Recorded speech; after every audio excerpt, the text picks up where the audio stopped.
Independence day సందర్భంగా మనం free అవ్వాలి. మనలో ఏవైతే ఉన్నాయో వాటి నుంచి మనం బయటకు తెచ్చుకొని మనకు అసలు ఏమున్నాయో గుర్తించి వాటిని బయటకు తెచ్చుకోవడం ఎట్లా ఏంటనేది, మనం ఎలా ఫ్రీడమ్ పొందాలి అనేది మనం తెలుసుకుందాం ఇప్పుడు. అందుకే ఈ సెషన్ చాలా పవర్ఫుల్ సెషను. ఇంతవరకు గోల్డ్ బ్యాచ్ మెంబర్స్ కూడా ఈ సెషన్ ఇంకా నేను చెప్పలేదు, ఇదే ఫస్ట్ టైం చెప్పడం. నేను ఈ ఫ్రీ సెషన్ మీకు ఎక్కడ బయట దొరకదండి. నేను ఫ్రీగా ఇస్తున్నానంటే చాలా స్టడీ చేసి నేను ఎంతో నేర్చుకొని చాలా చోట్ల నేను ఇంకా ఇంకా డెప్త్గా ఇంకా తెలుసుకొని రీసెర్చ్ చేసి ఇలా ఒక్కొక్కటి కొత్త కొత్త జ్ఞానాన్ని మీకు అందివ్వాలని వస్తున్నాను. ఈ ఫ్రీ అనేది ఎక్కడ దొరకదు అనమాట. నేను కూడా ఎక్కడ వినలా. నేను వేరే కూడా డబ్బులు పెట్టే నేర్చుకున్నా, కానీ నేను ఇంకా డెప్త్గా అది వాళ్ళు చెప్పింది కాకుండా నేను నా కోణంలో నేను వేరేగా చెప్తున్నాను. అలా మాస్టర్స్ అందించారు అనమాట ఈ నాలెడ్జ్ని. సో అందుకని ఈ రోజు మీకు ఇంకెవరైనా ఉంటే వాళ్ళందరికి కూడా చెప్పి జూమ్లోకి రావాలనే ఉద్దేశంతో నేను అన్ని గ్రూప్స్లో కూడా ఈ లింక్ అనేది షేర్ చేసా. ఇవాళ అందరూ కొత్త వాళ్ళు కూడా ఎవరైనా ఉంటే వాళ్ళకు కూడా తెలుసుకోవాలి, వాళ్ళు కూడా ఫ్రీడమ్ని అనుభవించాలి. అసలు ఫ్రీడమ్ అంటే కూడా మనకి తెలియదు.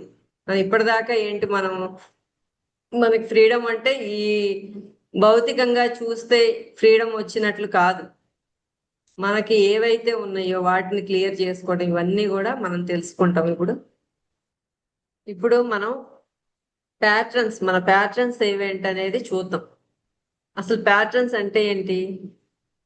ప్యాటర్న్స్ అంటే ఒకే విధంగా మళ్ళీ మళ్ళీ కనిపించే పద్ధతులను కానీ నమూనాలు కానీ అలవాట్లను కానీ ప్యాటర్న్స్ అంటారు.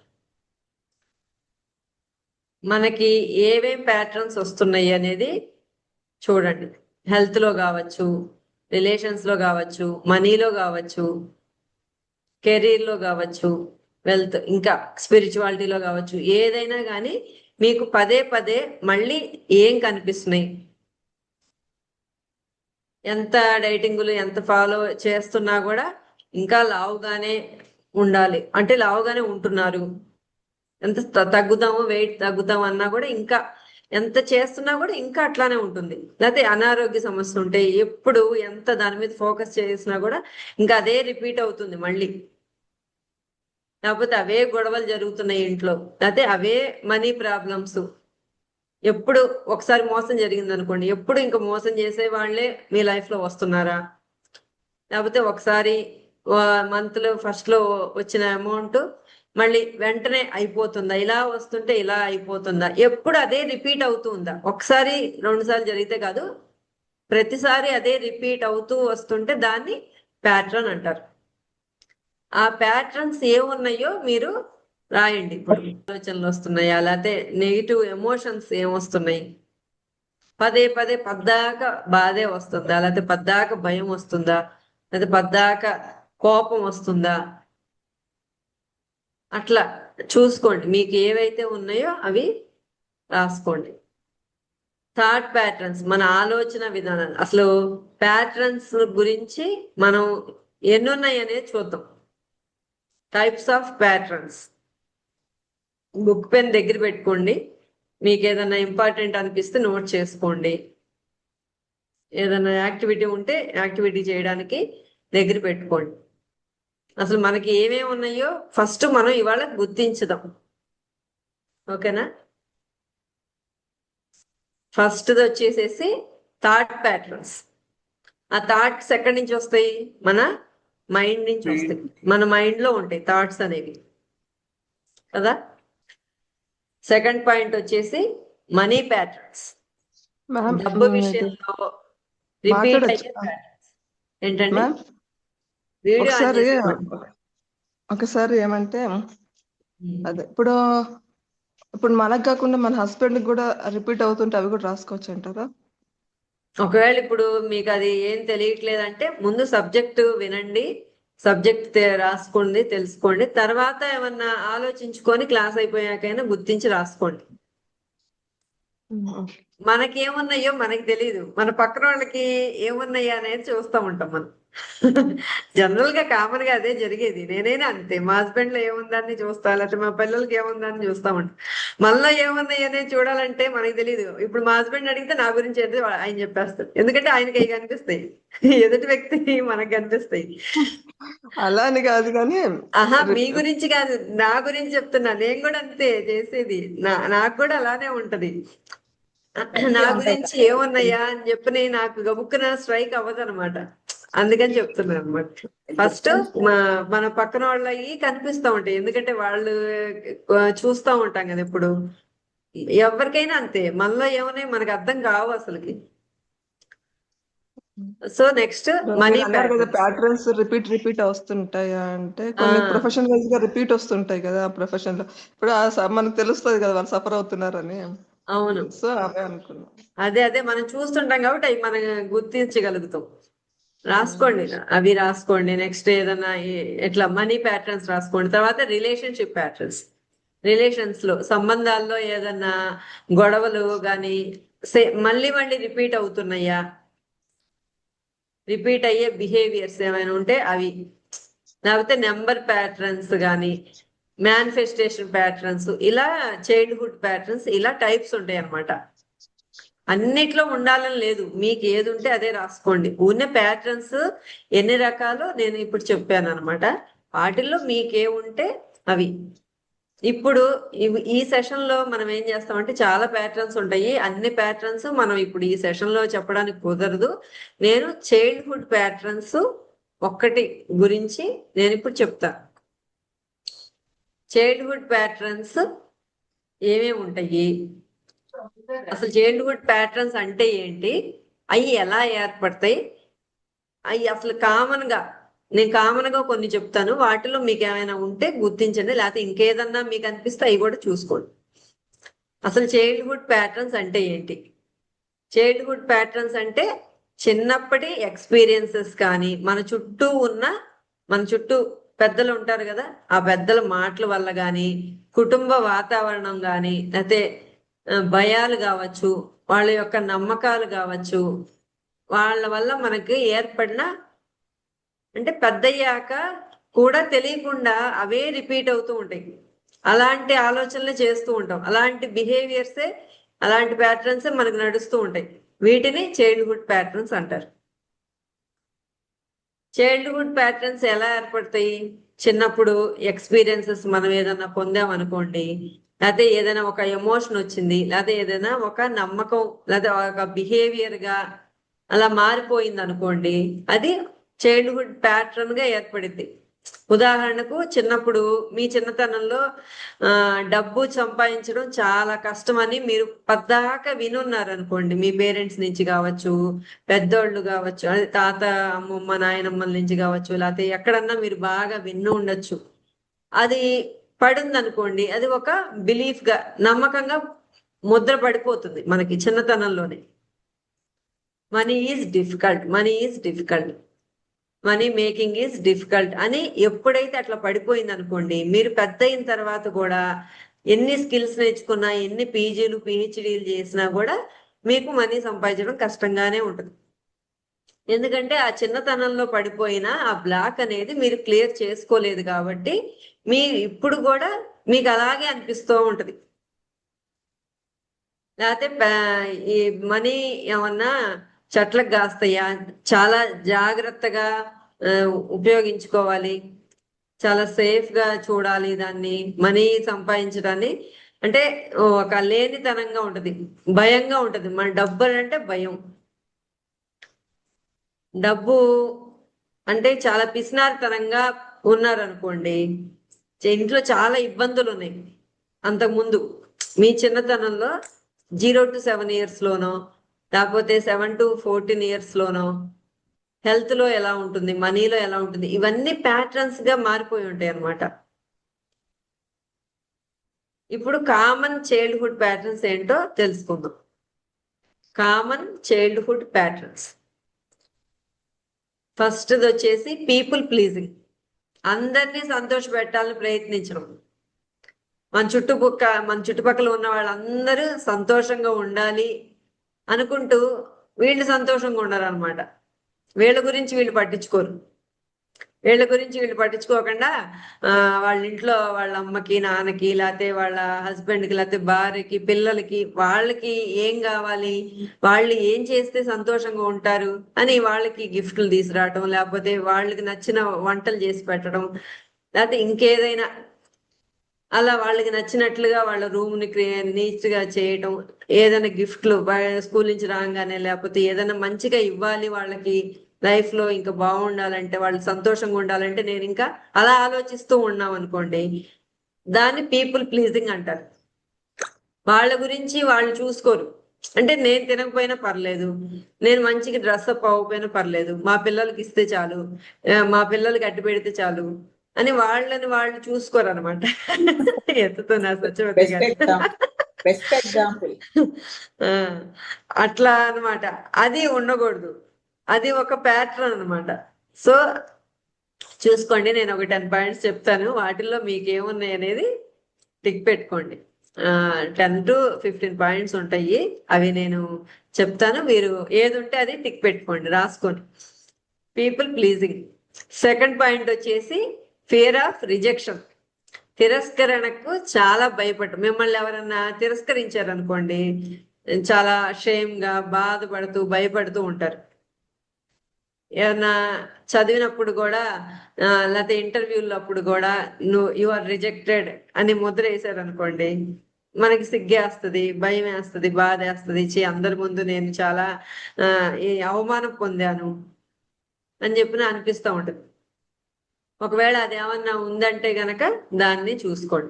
నెక్స్ట్ పాయింట్ వచ్చేసి ఫియర్ ఆఫ్ ఫెయిల్యూర్. నేను ఎప్పుడన్నా చిన్న టైంలో, చిన్నతనంలో, ఏ 7th క్లాస్లో, 8th క్లాస్లో, లేకపోతే ఇంటర్లో, డిగ్రీలో ఎప్పుడన్నా ఫెయిల్ అయ్యాను అనుకోండి, ఒకవేళ ఫెయిల్ అయితే ఇంట్లో వాళ్ళందరూ తిడతారు కదా. ఆ టైంలో సహజంగానే అంటారు, మన పేరెంట్స్ అనే ఉన్నారు కదా, నువ్వు ఏదో ఒకటి, నువ్వు పనికిరావు, నువ్వు ఏది చదివినా కూడా, ఏ సబ్జెక్ట్ కూడా నువ్వు సరిగ్గా చదవలేవు, నువ్వు ఫెయిల్ అవుతావు, నువ్వు ఫెయిల్ అవుతావు, నువ్వు ఫెయిల్ అవుతావు. వాళ్ళు మనం ఒకసారి అయితే వాళ్ళు 100 సార్లు 10 సార్లు అన్నారు అనుకోండి, దాన్ని పదే పదే మనం పెట్టేసుకుంటాం మన మైండ్ లో. Yes, I'm failure, I'm failure, I'm failure అని అనుకుంటా ఉన్నాను అనుకోండి, అదొక బ్లాక్ ఏర్పడిపోతుంది, అదొక ప్యాటర్న్ వెళ్ళిపోయి, వాళ్ళు పెద్ద అయినాక జాబ్స్కి వెళ్ళినా, లేకపోతే బిజినెస్కి వెళ్ళినా, ఎక్కడైనా వాళ్ళకి ఇవే వస్తాయి అన్నమాట. ఎక్కడైనా ఇవి ఫెయిల్యూర్ వస్తూ ఉంటది వాళ్ళకి, ఎక్కడైనా రిజెక్షన్స్ వస్తాయి. ఇక్కడ ఇలా చిన్నప్పుడు ఏవైతే పడినాయో అవే పెద్ద అయ్యాక కూడా రిపీట్ అవుతూ ఉంటాయి అన్నమాట. నెక్స్ట్ 4th పాయింట్ వచ్చేసి పర్ఫెక్షన్ గా ఉండాలి అనుకుంటారు. చాలా పర్ఫెక్ట్ గా ఉండాలి, నేను పర్ఫెక్ట్ గా ఉండాలి అని కాకపోయినా నా చుట్టుపక్కల వాళ్ళు కూడా పర్ఫెక్ట్ గా ఉండాలి అనుకుంటారు. ఒకవేళ పర్ఫెక్ట్ లేకపోతే వీళ్ళకి వచ్చేసేసిద్ది, కోపం వచ్చేసిద్ది. అదే ఎందుకని అట్లా ఉండరు, నీట్గా ఎందుకు ఉంచుకోరు ఆ వస్తువుని? ఏదన్నా ఒక వస్తువుని వాడితే అది పర్ఫెక్ట్ గా ఉంచుకోవాలి అనుకుంటారు, ఆ కోణంలో ఆలోచిస్తారు అనమాట. అందరు అట్లా ఏమి ఉండరు కదా, నేను పర్ఫెక్ట్ గా ఉంటే మా పిల్లలు పర్ఫెక్ట్ గా ఉండాలని అట్లా ఎందుకు కోరుకోవాలి? అది వాళ్ళు ఒకవేళ వాళ్ళు అట్లా లేరనుకోండి, వాళ్ళు గుర్తు చేస్తున్నారు, నీలో ఇది ఉంది, అది క్లియర్ చేసుకో అని. వాళ్ళు అట్లా ఉంటారు, పిచ్చి పిచ్చిగా, రూమ్ అంతా పిచ్చి పిచ్చిగా ఉండటం, ఎట్లా పడితే అట్లా ఉండటం, ఇంట్లో సామాన్లు కూడా ఎట్లా పడితే అట్లా, బుక్స్, బట్టలు ఎలా పడితే అలా చేస్తారు. ఎందుకంటే నాకు పర్ఫెక్షన్, నేను దాన్ని కోరుకుంటున్నా. ఎవరైనా పర్ఫెక్షన్ లేకపోతే నాకు నచ్చరు. అప్పుడు ఏమైంది, వాళ్ళు ఇంక అట్లాగే బిహేవ్ చేస్తారు. దానికి ఒక చిన్న అర్థమవుతుందా? ఎగ్జాంపుల్, ఒక్క మాట. రోజు చెప్పండి. శుభ్రంగా 4 స్టవ్ రోజు తుడుచుకుంటా, లేస్తారు, పాలు బస్సున పుల్లు పెట్టేస్తారు, అయిపోయాయి. అది ఇప్పుడు మీకు మీలో ఏం గుర్తు చేస్తారు, మీరు పర్ఫెక్షన్ గా ఉండాలి అవతల వాళ్ళు కూడా అనుకుంటున్నారు. అది మీకు అనవసరం, మీరు పర్ఫెక్ట్ గా ఉంటే చాలు, అది చూసుకోండి. పక్కన వాళ్ళ గురించి మనకు అనవసరం, దాన్ని కూడా యాక్సెప్ట్ చెయ్యాలి మీరు. అందుకే వాళ్ళు అలా ఉంటారు అనమాట. అనే కొద్ది ఎక్కువ అవుతుంది. అంతే, అట్లాగే అవుతుంది. అరే నువ్వు నీట్గా ఉంచుకో రూమ్ అది అన్నాం అనుకోండి, ఇంకెక్కువ చెత్త చేస్తారు, ఇంకెక్కువ పాడు చేస్తారు. ఎందుకంటే నేను పర్ఫెక్షన్ కోరుకుంటున్నా అవతల వ్యక్తి నుంచి. ఇప్పుడు యాక్సెప్ట్ చేస్తున్నా. ఈ పర్ఫెక్షన్ అనేది అది ఒకవేళ మనకి ఇది క్లియర్ చేసుకోలేదు అనుకో, అదే ప్యాటర్న్ రిపీట్ అవుతూ ఉంటది. మన పిల్లల రూపంలో కావచ్చు, భర్త రూపంలో కావచ్చు, లేకపోతే ఎక్కడికైనా బయటికి వెళ్ళినా కూడా, ఇంట్లో నుంచి అసలు నాకు వీళ్ళు నచ్చట్లేదు అని బయటికి ఎక్కడికైనా వెళ్ళిపోయినా కూడా అక్కడ కూడా మీకు పర్ఫెక్షన్ ఉండరు వాళ్ళు ఎవరు. అక్కడ కూడా వాళ్ళని సరి చేయాలని చూస్తూ ఉంటారు. కాబట్టి ఇవన్నీ ప్యాటర్న్స్ అన్నమాట. మీలో వీటిల్లో ఏమున్నాయి అనేది ఐడెంటిఫై చేసుకోండి. నెక్స్ట్ 5th పాయింట్ వచ్చేసి లో సెల్ఫ్ వర్త్. నేను సరిపోను అనే ఫీలింగ్. నేను దేనికి సరిపోను, నేనేం చేయలేను, అది ఫీలింగ్ అన్నమాట. అసలు ఇన్ని ఉంటాయని మీకు ఎప్పుడన్నా అనుకున్నారా? ఇన్ని రకాలు ఉంటాయా, అసలు నాలో ఇన్ని ఉన్నాయా అనేది ఎప్పుడు గుర్తించం మనం అసలుకి. అందుకే ఇది చాలా అద్భుతమైన నాలెడ్జ్, పవర్ఫుల్ సెషన్ అన్నమాట ఇది. ఈ అంటే ఐ ఓపెన్ సెషన్ అన్నమాట. కళ్ళు ఒకసారి ఓపెన్ చెప్పండి. అయిపోతాయి. లో సెల్ఫ్ వర్త్ అన్నమాట, నేను సరిపోను అనే ఫీలింగ్ అన్నమాట. Next over thinking. ఈ ఓవర్ థింకింగ్ ఉంటది చాలా మందికి. ప్రతిదానికి అనవసరంగా ఎక్కువ ఆలోచిస్తూ ఉంటారు అనమాట. ప్రతి చిన్న విషయానికి కూడా అనవసరంగా ఆలోచిస్తూ, ఏమి లేకపోయినా కూడా అట్లా అవుతుందేమో, ఇట్లా అవుతుందేమో, ఇది జరగకపోతే ఏమైందో, ఇంకా దానికి ఒక చైన్ లాగా నెగిటివ్ గా ఆలోచిస్తూనే ఉంటారు. ఏదన్నా ఒకటి సరిగ్గా లేకపోతే, ఓ ఇంకా దానికి తగ్గట్టుగా ఇంకా ఎక్కువ నాకు ఇంకా ఇబ్బందులు వస్తాయేమో, ఇంకా అనారోగ్యం అయితే ఎట్లా, బాడీ నాకు సరిగ్గా పని చేయకపోతే ఎట్లా, అన్ని ఆర్గాన్స్ కి ఎఫెక్ట్ అవుతాయి, ఇంకా అనారోగ్యాలు ఇంకెక్కువ వస్తాయి, షుగర్లు కావచ్చు, బీపీలు, థైరాయిడ్, ఒక్కోటొక్కటి ఇంకా ఎక్కువైపోతాయేమో, అవేమో ఇవేమో అని చెప్పి రకరకాల భయాలు, రకరకాల ఆలోచనలు వస్తూ ఉంటాయి. ఇంకా పిల్లలు బయటికి వెళ్ళినా కూడా ఈవినింగ్ 4కో 5కో వాళ్ళ స్కూల్ నుంచి ఇంటికి వచ్చే టైము, లేకపోతే కాలేజ్ నుంచి ఇంటికి వచ్చే టైం అనుకోండి, వాళ్ళు 5 దాటిన తర్వాత ఇక రాకపోతే వీళ్ళకి టెన్షన్ వచ్చేసిద్ది. ఏమైపోయిందో ఏంటో రకరకాలుగా ఆలోచిస్తూ ఉంటారు ఓవర్గా. అక్కడ ఏం జరగకపోవచ్చు, ఒక ఎక్స్ట్రా క్లాస్ జరుగుండొచ్చు, లేకపోతే ఫ్రెండ్స్ తో ఏదన్నా మాట్లాడుతూ, లేకపోతే ఏదన్నా సబ్జెక్ట్ గురించి అలా ఎక్కువ టైం అయి ఉండొచ్చు. ఈ ఓవర్ థింకింగ్ గా ఆలోచించే వాళ్ళు ఎలా ఉంటది, నెగిటివ్ గా ఆలోచించేస్తా ఉంటారు. ఇంకా వచ్చే దారిలో ఏమన్నా అయిందేమో, ఎవరికన్నా గుద్దేశారేమో, లేకపోతే ఏమన్నా అయిందేమో అని వీళ్ళు టెన్షన్ పడతా ఉంటారు అనమాట. వచ్చేదాకా ఆ గుమ్మం ముందు నుంచుని చూస్తా ఉంటారు. ఇంకా అలా ఎగ్జాంపుల్ గా చెప్తున్నారు. ప్రతిదానికి అంతే, అట్లా ఓవర్ గా ఆలోచిస్తూ ఉంటారు. ప్రతి విషయం ఎక్కువగా ఎనలైజ్ చేస్తూ ఉంటారు అనమాట. నెక్స్ట్ వచ్చేసి అప్రూవల్ సీకింగ్. ఇతరుల అప్రూవల్ కోసం ఎదురు చూస్తూ ఉంటారు. ఏదైనా ఒక పని చేయాలంటే వాళ్ళు డెసిషన్స్ తీసుకోలేరు అనమాట. పక్కన వాళ్ళు చెబితే బాగుండు, వాళ్ళని అడిగితే వాళ్ళు ఓకే అంటే నేను సాటిస్ఫై అవుతా, లేకపోతే నాకు సాటిస్ఫై అవ్వదు, అలా అనమాట. దాన్ని అప్రూవల్ సీకింగ్ అంటారు. 8th పాయింట్ వచ్చేసి డిఫికల్టీ సేయింగ్ నో. నో చెప్పలేకపోవడం, మొహమాటం అనమాట. మనకి నో అని చెప్తే ఎవరన్నా ఏమన్నా అనుకుంటారేమో. ఇప్పుడు నేను పెళ్లికి వెళ్ళాలి, మీ చీర ఇవ్వండి, లేకపోతే మీ నగ ఇవ్వండి అంటే లోపలేమో ఇవ్వబుద్ధి కాదు, కానీ వాళ్ళు ఏమైనా ఇవ్వకపోతే బాగోదు అని ఏదో మొహమాటం కొద్దీ ఇస్తారు. ఇచ్చిన తర్వాత మళ్ళీ వాళ్ళు సరిగ్గా తిరిగి ఇవ్వలేదు, ఏదైనా ఊడిపోయిందో లేకపోతే ఏదో అయ్యింది ఆ గొలుసుకి, అప్పుడు అనవసరంగా ఇచ్చాను అని చెప్పి మళ్ళీ ఫీల్ అవుతారు. ఇవ్వకుండా ఉంటే బాగుండేది, అప్పుడే నో చెప్పాల్సింది అనుకుంటారు, కానీ అప్పుడు చెప్పలేరు. డబ్బులు కావచ్చు, డబ్బులు కూడా ఫ్రెండ్స్ కావచ్చు, లేకపోతే ఎవరైనా కానీ రిలేటివ్స్ కావచ్చు, డబ్బులు అడుగుతారు మిమ్మల్ని. అడిగినప్పుడు మీరు నో చెప్పలేరు అనమాట. నో చెప్పలేక ఇస్తారు. బాగోదులే, వాళ్ళు అంత కష్టంలో ఉన్నప్పుడు ఇవ్వాలి కదా అని ఇస్తారు. ఇచ్చిన తర్వాత మళ్ళా కొన్నాళ్ళ తర్వాత వాళ్ళు ఇవ్వలేదు అనుకోండి, అనవసరంగా అప్పుడు నో చెప్తే పోయేది, నా దగ్గర లేవని చెప్పాల్సింది అని మళ్ళీ ఫీల్ అవుతుంటారు. ఇట్లా ఏదైనా మీ లోపల ఏది ఉందో ఆ ఫీలింగ్స్ ని మీరు చెప్పలేకపోతారు అనమాట. నో చెప్పాల్సి వచ్చినప్పుడు నో చెప్పలేకపోవడం, దాని డిఫికల్టీ సేయింగ్ నో. అది నెక్స్ట్ 9th పాయింట్ వచ్చేసి అబాండ్మెంట్ ఫియర్ అంటే ఎవరో వదిలి వెళ్ళిపోతారేమో అనే భయం.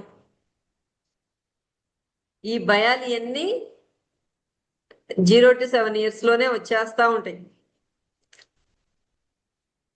అప్పుడు చిన్నగా ఉన్నప్పుడు మిమ్మల్ని వదిలేసి మీ అమ్మగారు లేకపోతే మీ నాన్నగారు లేకపోతే మీ ఇంట్లో వాళ్ళు ఎక్కడికో వెళ్ళిపోయి ఉంటారు. ఏదో పని మీద, ఏదో పక్కన ఇంటికో లేకపోతే పక్కన ఏదో ఊరెళ్ళి నేను ఇప్పుడే వస్తానని చెప్పి అట్లా పదే పదే రిపీట్ అయ్యి ఉండొచ్చు. మీ చిన్నతనంలో మిమ్మల్ని వదిలేసి వెళ్ళి ఉండొచ్చు. ఇంకా అప్పుడు ఏమనిపిస్తుంది, అమ్మ నన్ను ఎవరు పట్టించుకోరు, నన్ను వదిలేసి వెళ్ళిపోతారేమో అని చెప్పి అది ఆ ఫియర్ అనేది పెద్దయ్యాక కూడా ఉంటూనే ఉంటది అనమాట. అందరూ వదిలేసి వెళ్ళిపోతారేమో నన్ను, నా చుట్టుపక్కల నన్ను ఒంటరిగా వదిలేస్తారేమో అని భయం అన్నమాట.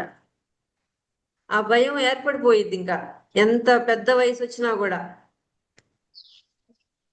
సో అదొక ప్యాటర్న్ గా మారిపోయింది అనమాట. అందుకని ఈ వీటిల్లో ఏ ప్యాటర్న్స్ అనేది మీరు చూసుకోండి.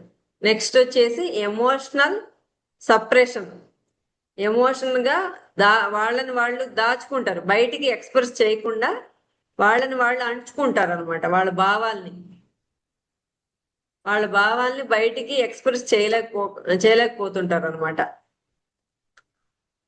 నెక్స్ట్ వచ్చేసేసి కంపారిజన్ ప్యాటర్న్స్. ఇది చాలా మంది చేస్తూనే ఉంటాం, ఇతరులతో మనల్ని మనం కంపేర్ చేసుకుంటాం.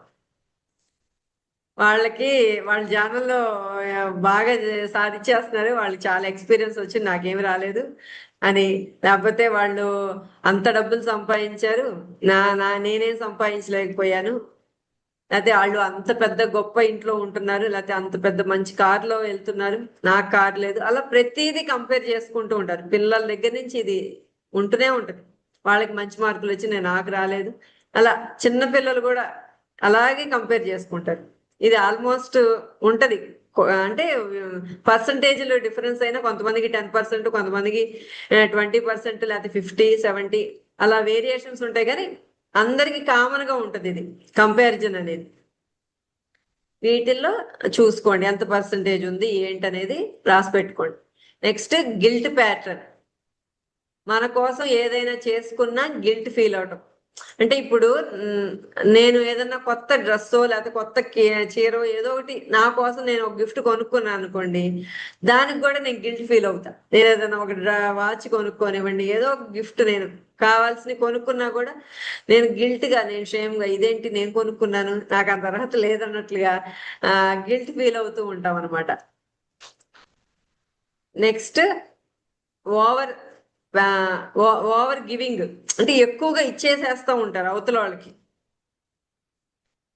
మన కోసం కాకుండా మనకంటే ఇతరులకి ఎక్కువగా పంచాలి, ఎక్కువగా ఇచ్చేయాలి అని చెప్పి అనుకుంటూ ఉంటారు. ఇది కూడా ఉండకూడదు అనమాట, ఈ ప్యాటర్న్ కూడా ఉండకూడదు. Next control pattern. ప్రతిదీ మన కంట్రోల్లోనే ఉండాలి అనుకుంటారు. అది కొంతమందికే ఉంటుంది, అందరికీ ఉండదు.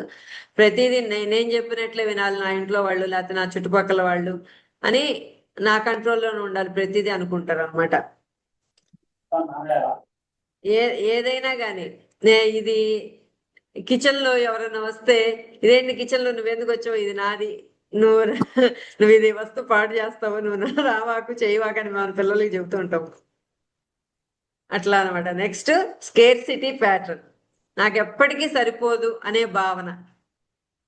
ఎంత ఉన్నా కూడా ఇంకా నాకు సరిపోదు అని అనిపిస్తూ ఉంటది అనమాట. ఇలా 15 ప్యాటర్న్స్ ఉన్నాయి. వాటిల్లో మీకు ఏమున్నాయి అనేది చూసుకోండి. ఎంతమందికి 5 కన్నా ఎక్కువ ఉన్నాయి?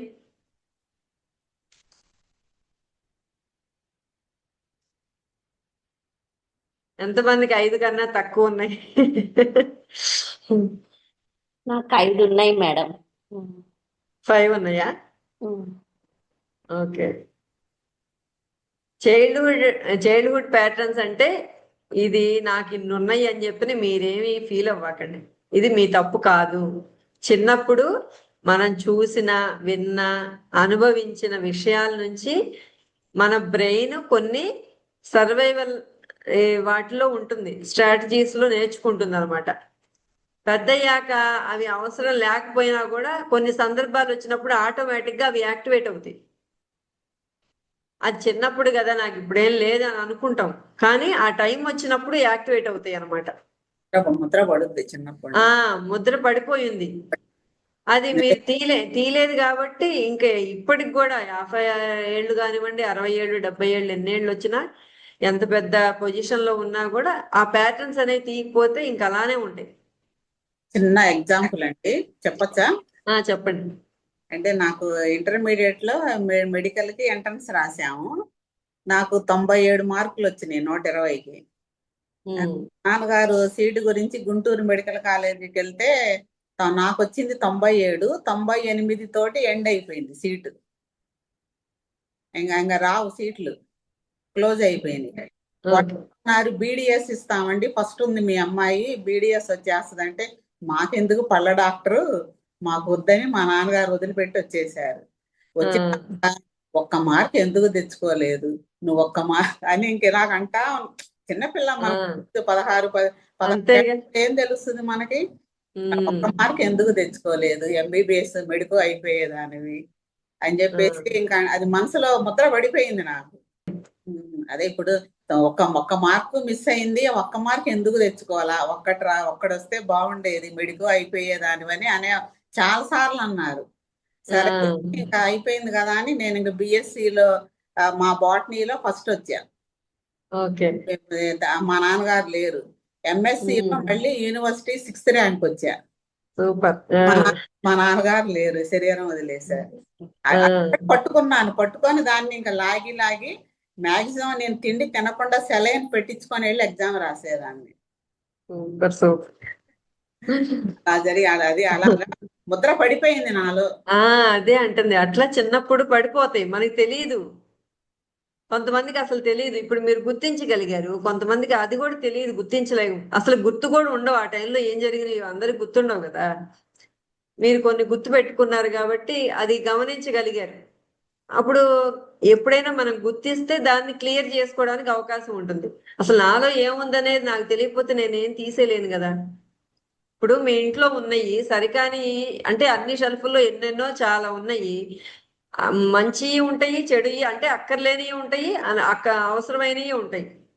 మనం ఒక్కోటి ఏ ర్యాక్ లో ఏది ఉందనేది సర్దేటప్పుడు చూస్తేనే కదా మనకి తెలిసేది, ఇది అక్కర్లేదు తీసుకెళ్లి బయటపడేయాలనేది. అట్లాగే మన మైండ్ లో కూడా ఎన్నో ఉంటాయి. ఏ ర్యాక్ లో, ఏ ఫోల్డర్ లో, ఏ ఫైల్లో ఎక్కడ ఏది ఉందో చూడగలగాలి. మన ఇంట్లో కిచెన్ లో ఉందా, బెడ్రూమ్ లో ఉందా, ఏది ఉందా అని ఎన్ని ఎతుకుతాం కదా. ఇప్పుడు ఒక విషయం చెప్తా, మీ ఇంట్లో ఎలుక చచ్చిపోయిన వాసన ఎక్కడో కనిపిస్తా ఉంది, వినిపిస్తుంది, అంటే వినిపించదు, కనిపించదు, స్మెల్ వస్తుంది. వాసన వస్తుంది అంతే. కానీ మీకు నిద్ర పట్టిద్దా? పట్టదు. అది ఎక్కడుందో, ఏ షెల్ఫ్ లో ఉందో, ఏ రూమ్ లో ఉందో, అటక మీద ఉందో, ఇక్కడ ఉందో, అక్కడ ఉందో అని మొత్తం ఎతుకుతారు కదా. ఆ ముందు నిద్ర పట్టదు, తిండి తినబుద్ధి కాదు కదా. ముందు తీసి బయటపడేసేదాకా మనకి ఏ పని చేయబుద్ధి కాదు. అట్లాగే ఇప్పుడు కూడా మనలో ఏవైతే ఉన్నాయో ఆ వాసన కంపు కొడుతుంది. ఇక్కడ శరీరము అనారోగ్య సమస్య రూపంలోనో, లేకపోతే ఏదో ఒక ఆర్థిక సమస్య రూపంలోనో, రిలేషన్స్ లో గొడవలో, లేకపోతే బయట నుంచి గొడవలో, ఇబ్బందులో ఏయో ఒకటి వస్తున్నాయి. అంటే ఏంటి, మనలో ఏదో కంపు కొట్టేది ఉంది, ఎలుక చచ్చిపోయినట్లుగా మనలో ఏయో ఉన్నాయి. అవి ఏంటనేది మీరు ముందు వెళ్ళాలి, మీరు ధ్యానంలో కూర్చొని తెలుసుకోవాలి. లేకపోతే మామూలుగా అయినా గుర్తు తెచ్చుకోవాలి. కొన్ని ధ్యానంలో కూర్చోకపోయినా మామూలుగా మీ చిన్నతనంలో మీ వాతావరణం ఎలా ఉండేది, మీ పేరెంట్స్ ఎలా బతికారు, అన్నీ చూడాలి, అన్ని కోణాల్లో చూడాలి. ప్రతి షెల్ఫ్ ఎలా అయితే చూస్తామో ఎలుక ఎక్కడుందో అని, బాత్రూమ్ నుంచి, బెడ్రూమ్ నుంచి, హాల్లో నుంచి, ఇలా అటక మీదలు, ప్రతి రూమ్ లో అటకలు మొత్తం ఊడ్చి బయట పెడతాం కదా, తీసి తీసి తీసి గెలికి గెలికి అన్ని అట్లా గెలకాలన్నమాట. మనలో ఏముంది, ప్రతి సిచ్యువేషన్ గుర్తు తెచ్చుకోవాలి. ఏ సిచ్యువేషన్ లో మీ అమ్మాయి చదవకపోతే చిన్నప్పుడు కొట్టిందా? కొడితే కూడా లాక్ పడిపోయింది, ముద్ర పడిపోయింది. మా అమ్మ చీపురుతో కొట్టింది, ఇదిగో మచ్చ. ఇది అదే చూసినప్పుడు మా అమ్మ గుర్తు వస్తుంటది. అదే ఇప్పుడు మచ్చ ఉంది కాబట్టి బయటకు కనిపిస్తుంది. లోపల మచ్చ, అది కూడా లోపల మచ్చలు తీయలేదు కదా, లోపల గాయం గాయం అట్లాగే ఉండిపోయింది. ఇప్పుడు నాకు ఇక్కడ ఉంటాయి. మా అమ్మ ఒకసారి ఎప్పుడో కింద కొట్టినప్పుడు ఇక్కడ బ్లడ్ వచ్చేసింది, కుట్లు పడిపోయింది. ఏదో చేసి ఉంటాము, ఏదో అయ్యింది. అట్లా ఎన్నో ఉండుంటాయి. అప్పుడు ఏం జరిగింది అనేది ఇప్పుడు గుర్తు లేకపోయినా ఏదో జరిగింది, బ్లాక్ పడిపోయింది. కంగ్రాట్స్ అండి అన్ని గుర్తు చేస్తున్నందుకు. ఇప్పుడు ఇవన్నీ ఎప్పుడైతే మనం తీసి బయటపడేస్తామో అప్పుడు మనం ఫ్రీడమ్ వచ్చినట్లు, మనం స్వాతంత్రం వచ్చినట్లు. మనకి ఊరినే బయట హ్యాపీ ఇండిపెండెన్స్ డే అని చెప్పుకోవడం కాదు. మనం happy independence day, happy independence day అని మనకి స్వాతంత్రం వచ్చిందా? మన లోపల ఉన్న ఎమోషన్స్, మన లోపల ఉన్న బ్లాక్స్ అవన్నీ క్లియర్ చేసుకున్నప్పుడే స్వాతంత్రం వచ్చినట్లు మనకి.